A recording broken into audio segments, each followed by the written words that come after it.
Hello friends, welcome back to my channel. तो आज हम बताने वाले हैं कि आप कुल 1 महीने में ही इतनी अच्छी खाद कैसे अपने घर में बना सकते हैं। किचन वेस्ट खाद, यानी जो किचन के कचड़े होते हैं, छिलके होते हैं, उनसे हम इतनी अच्छी खाद कैसे बना सकते हैं, क्या-क्या इंग्रेडिएंट हम डालें और कैसे-कैसे डालें। तो इस चीज़ के ऊपर आज हम बात करने वाले हैं। अक्सर क्या होता है कि जो हम खाद बनाते हैं किचन वेस्ट, वो बहुत बदबू आती है, या बदबू अगर कम है तो वो जो है एकदम गीली-गीली सी रहती है। सूखी सी पूरी खाद नहीं हो पाती है, एकदम गीली कीचड़ की तरह रहती है, जिससे कि वो खाद हमारी यूज़ लायक नहीं रहती है। तो हमें एकदम ऐसे मार्केट जैसे एकदम भुरभुरी खाद कैसे बनाना है, तो आज इसी टॉपिक पे हम बात करने वाले हैं। साथ में हम बताने वाले हैं कि क्या चीज़ आप यूज़ करिए, कैसे यूज़ करिए और कैसे नहीं यूज़ करिए। इन सब का डिटेल मैं आज आपको इस वीडियो में दूँगी। तो अगर आप भी चाहते हो किचन वेस्ट से बनाना सब वो अच्छी खाद, तो वीडियो को लास्ट तक ज़रूर देखिएगा। सबसे पहले आपको एक कंटेनर ले लेना है जिसमें होल रखना ज़रूरी है। होल रखने से फ़ायदा ये रहता है कि जो भी एक्सेस एयर होगी वो हमारे जो खाद है उसको मिलती रहेगी। खाद को एयर मिलना ज़रूरी होता है। अक्सर क्या करते हैं कि अगर हम नॉर्मल कंटेनर में रख देते हैं तो जो हवा होती है और जो एक्सेस वाटर होता है, जो कि हमारा इंग्रेडिएंट जो है किचन वेस्ट जो हम भरेंगे तो वो छोड़ेगा, तो वो अगर नहीं निकल पाएगा तो इससे क्या होगा कि जो हमारा प्लांट है वो खाद अच्छे से हमारी बन नहीं पाएगी, क्योंकि ये ख़राब हो जाएगा, ना उसका पानी निकल पाएगा, ना उसमें एयर अच्छे से पास हो पाएगी। एयर अच्छे से पास नहीं होगी तो जो हमारे सूक्ष्म जीव बनते हैं, जो कि हमारे खाद को विघटित करते हैं, वो भी अच्छे से नहीं बन पाएंगे और खाद हमारी ख़राब हो जाएगी। तो आपको एक कंटेनर ले लेना है। अगर बंद वाला कंटेनर हो तो सबसे सही रहेगा, क्योंकि बंद करने से इसमें कोई गंदगी नहीं आएगी, ना ही कोई स्मेल आएगी। अब आपको करना क्या है, आपको किचन वेस्ट लेना है। किचन वेस्ट यानी जो हमारे किचन में अक्सर वेस्ट बचता है उसी का हम यूज़ करते हैं। डेली का मैं स्टोर करके रखती हूँ। जैसे आप देख सकते हैं फल सब्जियों के छिलके, क्योंकि विंटर्स के टाइम में तो और ज़्यादा फल सब्जियों के जो छिलके होते हैं वो निकलते हैं। खासकर मटर के छिलके बहुत ज़्यादा मात्रा में हमारे गार्डन में मिलते हैं। तो हमें क्या करना है, हमें इन सबको इकट्ठा कर लेना, स्टोर कर लेना है। और आपको देखना, ये देख सकते हैं मेरे कम से कम 2 दिन के छिलके हैं, मटर 2 से 3 दिन के फ्रूट्स के छिलके हैं, सब्जियों के छिलके हैं। और ज़रूरी नहीं है कि बस आप सब्जियों के छिलके डालें। फ्रूट्स के छिलके हो गए, अब सब्जियों के छिलके हो गए, कोई भी सब्जियाँ हो सबको आप डाल सकते हैं, क्योंकि इसमें जो होता है नाइट्रोजन भरपूर मात्रा में होता है। अब हमें क्या करना है, अब हम इतना किचन वेस्ट ले लिए हैं, जितना किचन वेस्ट लिया है हमने उतना ही हमें कार्बनिक पदार्थ यानी सूखा मटेरियल भी लेना है। तो आप गत्ते के यूज़ कर सकते हैं। जैसे आप सामने देख सकते हैं, ये गत्ता है, जो कि अक्सर सबके घरों में पड़ा ही होता है, वेस्ट होता है। हमने गत्ते ले लिए हैं, और थोड़ा सा अगर आपके पास गत्ते नहीं है तो आप कोकोपीट ले सकते हैं, और अगर कोकोपीट नहीं है तो फिर बस आप गत्ते का यूज़ कर सकते हैं। मेरे पास दोनों चीज़ अवेलेबल है, इसलिए मैं सूखे में इसका यूज़ कर रही हूँ। अगर आपके पास नहीं है तो आप गत्ते बस ले सकते हैं। और एक चीज़ सबसे ज़रूरी, जो बहुत मतलब अच्छे से हमारी खाद बनाने में हेल्प करती है, वो होता है मूंगफली के छिलके। मूंगफली के छिलके जो होते हैं बहुत यूज़फुल होते हैं हमारे लिए। आप उसका ऐसा कुछ बारीक पिसा हुआ बना सकते हैं, यानी ग्राइंडर में इसको अच्छे से सुखा के ग्राइंडर में डाल के आप ग्राइंड कर लेंगे तो किस इस फॉर्म में आ जाएगा। इस फॉर्म में आने से ये मतलब है कि ये बहुत जल्दी डिकम्पोस्ट होगा। अगर बड़े बड़े छिलके रहेंगे तो उनको कंपोस्ट होने में थोड़ा टाइम लगता है, लेकिन अगर आप ऐसे डायरेक्ट डाल दोगे तो उसको कंपोस्टिंग में थोड़ा टाइम लगेगा, और पीस के डालोगे तो टाइम नहीं लगेगा। लेकिन अगर आपको नहीं पीसना है तो आपको ये ऐसा कंटेनर में डाल के उसको थोड़ा सा से अच्छे से आप पीट दीजिएगा, जिससे क्या होगा कि वो ईज़िली छोटे-छोटे टुकड़ों में अपने आप टूट जाएँगे, और आपको ग्राइंड नहीं करना पड़ेगा। बाकी आपके ऊपर है, आप चाहो तो ऐसे ही डाल सकते हो, ग्राइंड करने की भी कोई ज़रूरत नहीं है। बहुत अच्छा जो है यूज़ है, बहुत अच्छे से इससे भी हमारी खाद बन के तैयार होगी, क्योंकि ये सब सूखे में आते हैं, और सूखे में ये कार्बनिक चीज़ें जो कि हमें डालना ज़रूरी है। अगर हम बस किचन वेस्ट से खाद बनाएँ तो वो बनाना असंभव है, क्योंकि वो बन ही नहीं सकती है, वो ख़राब हो जाएगी। उसमें हमें थोड़ा-सा किचन वेस्ट और थोड़ा-सा ये चीज़ सूखा डालना ही पड़ेगा। इसके बाद हम डालेंगे, आपको कोई भी खाद ले लेनी है, गोबर खाद ले सकते हो, या फिर आपके पास किचन वेस्ट की खाद है तो वो भी ले सकते हो, आप जो चाहो। उसके बाद हमने थोड़ी सी मिट्टी ले ली है, क्योंकि मिट्टी भी ज़रूरी है, इसमें मिट्टी का भी यूज़ करना ज़रूरी है। अगर आपके पास कोई खाद नहीं है तो आप गोबर के टुकड़े ले सकते हैं, यानी जो उपले आते हैं गोबर के, उसको आप ऐसे ही नॉर्मल क्रश कर लीजिएगा, जिससे वो पाउडर फॉर्म में बन जाए, फिर आप उसका यूज़ करिएगा। थोड़ी सी हमें धान की भूसी ले ली है। ये सब पाउडर फॉर्म, मतलब ये सब जो है सूखे में आते हैं। अभी मैंने आपको जितना दिखाया सब सूखे में है, क्योंकि जितना हम किचन वेस्ट लेंगे उससे 3 गुना ज़्यादा हमें सूखा चीज़ यूज़ करना है।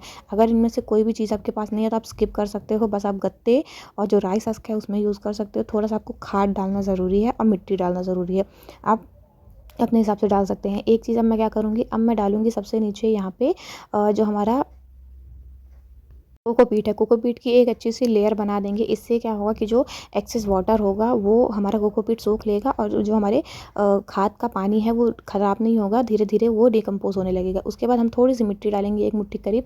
फिर हम डालेंगे गत्ते। गत्ते की एक लेयर बिछाने के बाद अब हम डालेंगे किचन वेस्ट, जो हमारे ग्रीन वेस्ट है उनका हम यूज़ कर लेंगे। ये देखिए जैसा मैं आप दिखा रही, इसके डालने के बाद एक बार आपको फिर से मिट्टी का यूज़ करना है। मिट्टी का यूज़ करने के बाद एक बार फिर हमने जो है राइस हस्क डाल दिया है। इसके बाद फिर हम जो है एक बार फिर किचन वेस्ट सूखा हुआ डालेंगे, मतलब गीला डालेंगे। फिर हम थोड़ी सी मिट्टी डालेंगे। आपको यही प्रोसेस जो है करते रहना है, एक बार सूखा तो एक बार गीला तो फिर एक बार मिट्टी। अब बस आपको धीरे धीरे ये चीज़ करते रहना है। अब हमने थोड़ा सा यहाँ पे कंपोस्ट डाल दिया है, एक लेयर। इसके बाद हम फिर से क्या करेंगे कि किचन वेस्ट अपना डालेंगे। अब किचन वेस्ट डालने के बाद हमने थोड़ा सा यहाँ पे जो भूसी है धान की उसको डाल दिया मिट्टी के साथ साथ में। उसके बाद हमने फिर कार्डबोर्ड डाला। अब कार्डबोर्ड डालने के बाद हमने फिर इसके ऊपर थोड़ी सी खाद डाल दी है। खाद डालने के बाद फिर हम इसके ऊपर डालेंगे किचन वेस्ट अपना, जो कि फल सब्जियों के छिलके हैं। मटर के छिलके सबसे ज़्यादा विंटर्स में होते हैं। यही प्रोसेस जो है आपको बार बार करते रहने। एक बार आपको गीला डालना है तो एक बार आपको सूखा वेस्ट डालना है, ये चीज़ ज़रूरी है। अगर आप अच्छे से सूखा हुआ वेस्ट नहीं डालोगे तो ये डिकम्पोज़ होगा ही नहीं। डिकम्पोज़ होगा भी तो वो सड़ जाएगा, उसमें बहुत गंदी स्मेल आएगी और एकदम वो बेकार सा हो जाएगा, एकदम पानी पानी सा हो जाएगा कांदों की तरह। अब इसमें बस सूखे से ही आपका काम होगा। अगर आप सूखे चीज़ का यूज़ करोगे तभी बहुत अच्छा आपको रिज़ल्ट मिलेगा। अगर आपके पास मूंगफली के छिलके नहीं है तो कोई ज़रूरत नहीं है उसको डालने की। आप एक दो चीज़ से ही अपना काम कर सकते हो। इसके बाद बस एक चीज़ का ध्यान रखिएगा कि अगर एक लेयर आपने सूखे कचड़े की डाली है तो एक लेयर आपको गीले चीज़ की वेस्ट की डालनी है। यानी एक बार हमने कार्डबोर्ड डाला तो दूसरी बार हमें अपना किचन वेस्ट डालना है। फिर हमें उसके ऊपर से थोड़ा सा मिट्टी डाल देनी है। फिर थोड़ा सा हमें ये जो स्टेप होता है इसको हमें फॉलो करते रहना है एकदम लास्ट तक, जब तक हमारा बकेट फुल ना हो जाए, जब तक हमारा किचन वेस्ट एकदम फुल ना हो जाए। आप देख सकते हैं बातों ही बातों में हमारा जो हमारा प्लांटर है वो भर गया है। आप इसको अच्छे से दबा दबा के भरिएगा, क्योंकि ये फूल आते हैं, लेकिन ऐसे में फुलाना नहीं है, थोड़ा से में दबा दबा के भरने हैं। आपके जो किचन वेस्ट होते हैं वो थोड़े अगर छोटे फॉर्म में आप ऐसे कट करके डालोगे तो इसको जो डिकम्पोज होने में टाइम कम लगेगा। अगर आप बहुत बड़े बड़े करके डालोगे तो डिकम्पोज होने में वो टाइम लगेगा। तो अगर आपके पास है तो आप छोटे छोटे पीसेज में इनको कट करके ही डालिए, तभी ये बहुत जल्दी डिकम्पोज होंगे और बहुत जल्दी जो है आपकी किचन वेस्ट की खाद जो है बनके तैयार होगी। तो आप देख सकते हैं यहाँ पे फिर मैंने एक गीला डाला। इसके बाद अब बस सूखा ही सूखा बचा है तो इनको मैं अच्छे से पूरे प्लांटर में भर दूंगी। और भरने के बाद क्या करेंगे, हम इसको अच्छे से दबा के बैठा देंगे। क्या है कि अभी हमारा कंटेनर हो गया है फुल। धीरे धीरे करके ये जो है नीचे जाता जाएगा। यानी अभी तो ये फुल है, लेकिन जब ये डिकम्पोज होगा तो ये हमारी कम से कम आधी खाद बन के रह जाएगी। तो हमें बस इसी प्रोसेस को फॉलो करना है और इसको अच्छे से हमें ढक के रख देना है। कहीं भी रख सकते हैं आप, ऐसी जगह रखिए जहाँ ज़्यादा धूप ना आए, छाया आए। आपको करना क्या है, इसमें थोड़ा सा मतलब दूसरे तीसरे दिन आपको छाछ ले लेनी है। जो हमारी छाछ आती है उसमें थोड़ा सा आप 100 ग्राम के करीब गुड़ डाल के उसको रख के थोड़ा सा पानी डाल दीजिएगा, ताकि डिकम्पोजन जो है ज़्यादा जल्दी हो। जो हमारा पानी होता है उसमें बहुत अच्छे न्यूट्रिएंट्स होते हैं, जो कि ज़्यादा से ज़्यादा हमारे जो सूक्ष्म जीव है उनको बनाना तैयार करते हैं। और सूक्ष्म जीव ज़्यादा बनेंगे तो हमारा जो खाद है वो और ज़्यादा जल्दी बन के तैयार होगी। तो अगर आपके पास छाछ है तो छाछ को 1 लीटर छाछ में आप 100 ग्राम गुड़ डाल के उसको ओवरनाइट के लिए रख दीजिए। 2 दिन के लिए आप रख सकते हैं, 2 रात के लिए। उसके बाद फिर आप अपने जो अपने वेस्ट बनाया है इसके ऊपर डाल सकते हैं। आप देख सकते हैं 15 दिन के बाद का ये अपडेट है। 15 दिन में हमारी खाद कुछ इस तरीके से आधी डिकम्पोज हो गई है। अब आपको क्या करना है, पलटना है। पलटने से क्या होगा कि जो नीचे वाली खाद है वो ऊपर आ जाएगी, और जो ऊपर वाली हमारी खाद है जो आधी डिकम्पोज हुई है वो नीचे चली जाएगी, जिससे कि इसका जो ऊपर वाली खाद कम डिकम्पोज होती है तो वो जल्दी डिकम्पोज हो जाएगी।